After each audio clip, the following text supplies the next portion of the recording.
En este video hablaremos sobre la problemática de las clases en línea a causa de la COVID. El virus COVID-19 fue reportado por primera vez el día martes 7 de enero de 2020 por el Centro para el Control y la Prevención de Enfermedades de China. Luego de que el 31 de diciembre de 2019 la Comisión de Salud Municipal de la ciudad de Wuhan en la provincia de Hubei notificara 27 casos de un tipo de neumonía de etiología desconocida, 7 de los cuales eran realmente severos. En diciembre de 2019, la Organización Mundial de la Salud dio a conocer la existencia de la enfermedad infecciosa COVID-19, ocasionada por el virus SARS-CoV-2, tras suscitarse un brote en la ciudad de Wuhan, en China. Hasta el 27 de febrero de 2020 se habían confirmado 82.294 casos de infección en todo el mundo, de los cuales el 95% se concentraban en China, y el resto de infectados se encontraban dispersos en 57 países. La Organización Mundial de Salud declaró el 30 de enero de 2020 la existencia de un riesgo de salud pública de interés internacional, bajo las regulaciones del Reglamento Sanitario Internacional, y posteriormente, el día 11 de marzo del 2020, la enfermedad ya fue considerada una pandemia por la alta cantidad de personas infectadas y muertes que había ocasionado alrededor del mundo. El primer caso de COVID-19 se detectó en México el 27 de febrero del 2020. Para el 30 de abril, 64 días después de este primer diagnóstico, el número de pacientes había aumentado exponencialmente. La pandemia de coronavirus, que inició en China el 17 de noviembre del 2019, se suscitó en México a partir del 28 de febrero del 2020. El primer caso confirmado se presentó en la Ciudad de México y se trató de un mexicano que había viajado a Italia y tenía síntomas leves. Pocas horas después, se confirmó otro caso en la ciudad de Culiacán, Rosales, en el estado de Sinaloa, y el tercer caso nuevamente en la Ciudad de México. El primer fallecimiento por esta enfermedad en el país ocurrió el 18 de marzo del 2020. El día 14 de marzo, el secretario de Educación Pública, Esteban Moctezuma, informó sobre la suspensión de clases en escuelas de educación básica y media superior, todo esto debido a los brotes del coronavirus. La pandemia de COVID-19 ha afectado a los sistemas educativos en todo el mundo. Casi la totalidad de instituciones educativas de todos los niveles debieron cancelar sus actividades presenciales, en cumplimiento de las disposiciones adoptadas por las autoridades de los distintos países,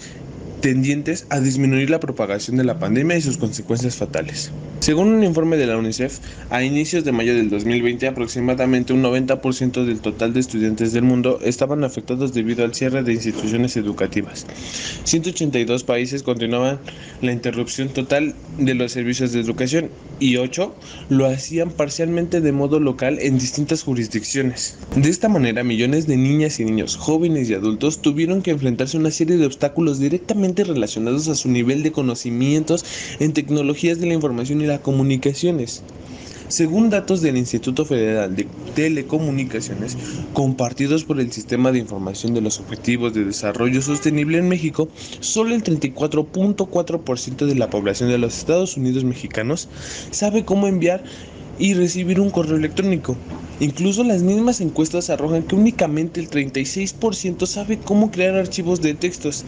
siendo estas las dos herramientas más necesarias para la educación a distancia o en línea en tiempos de COVID. El cierre de escuelas en respuesta a COVID-19 ha arrojado a luz sobre diversos problemas sociales y económicos, incluidos la deuda estudiantil, el aprendizaje digital, la inseguridad alimentaria, la carencia de un lugar permanente para residir, el acceso a servicios de salud, el acceso al Internet, los servicios destinados a personas con alguna discapacidad, entre otros muchos. En respuesta al cierre de las escuelas, la UNESCO recomendó el uso de programas de aprendizaje a distancia, aplicaciones y plataformas educativas abiertas que las escuelas y los maestros pudieran utilizar para llegar a los alumnos de forma remota y limitar la interrupción de la educación. Algo menos de 100 países adoptaron alguna forma no presencial o digital a fin de no interrumpir la continuidad de los procesos de enseñanza.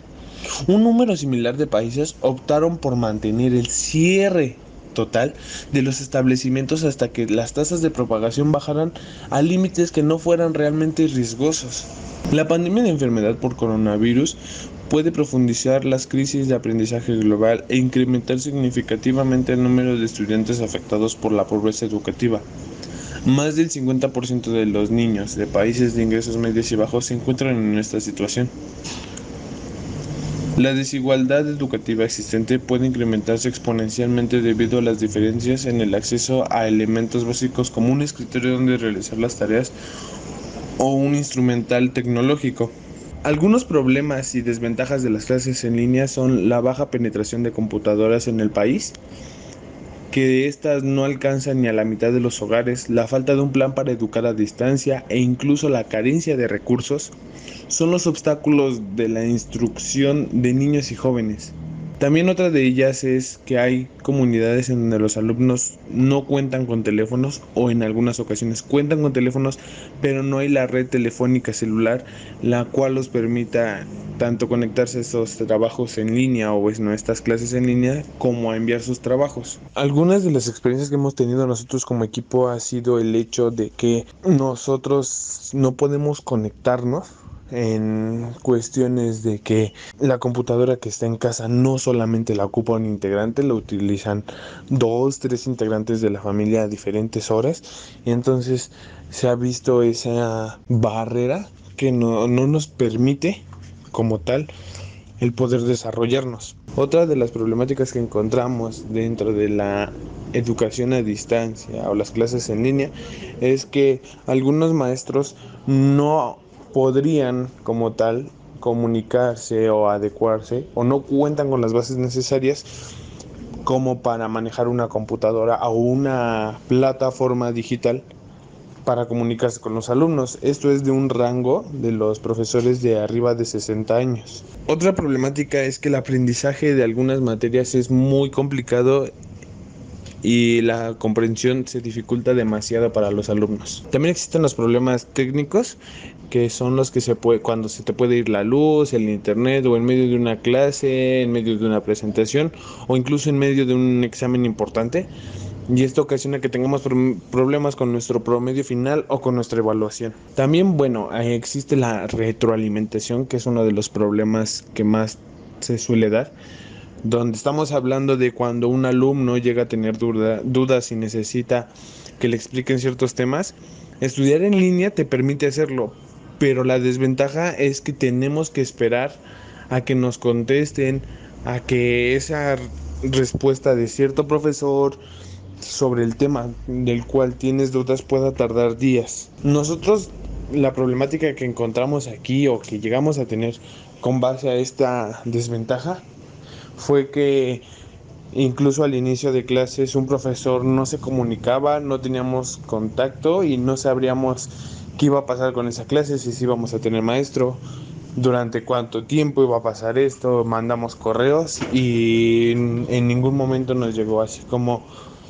ningún correo de bueno chicos me encuentro ocupado o algo así. Entonces lo único que nos tocó hacer como alumnos fue esperar a que nos llegara un correo electrónico y fue cuando se comunicó el profesor con nosotros, pero estamos hablando que esto fue después de 1 semana y media. Nosotros hemos llegado a la conclusión de que los planes de estudio que tenían planteados los profesores para las clases han cambiado de forma repentina, así como que los aprendizajes adquiridos de manera virtual pueden ser distintos en cada persona, pero que no todos los alumnos llegan a los objetivos planteados o que se tienen en mente, porque las barreras de comunicación han llegado a estar presentes en todo momento y que las clases virtuales resultan no del todo efectivas como lo resultan las clases presenciales en cuestión de aprendizaje.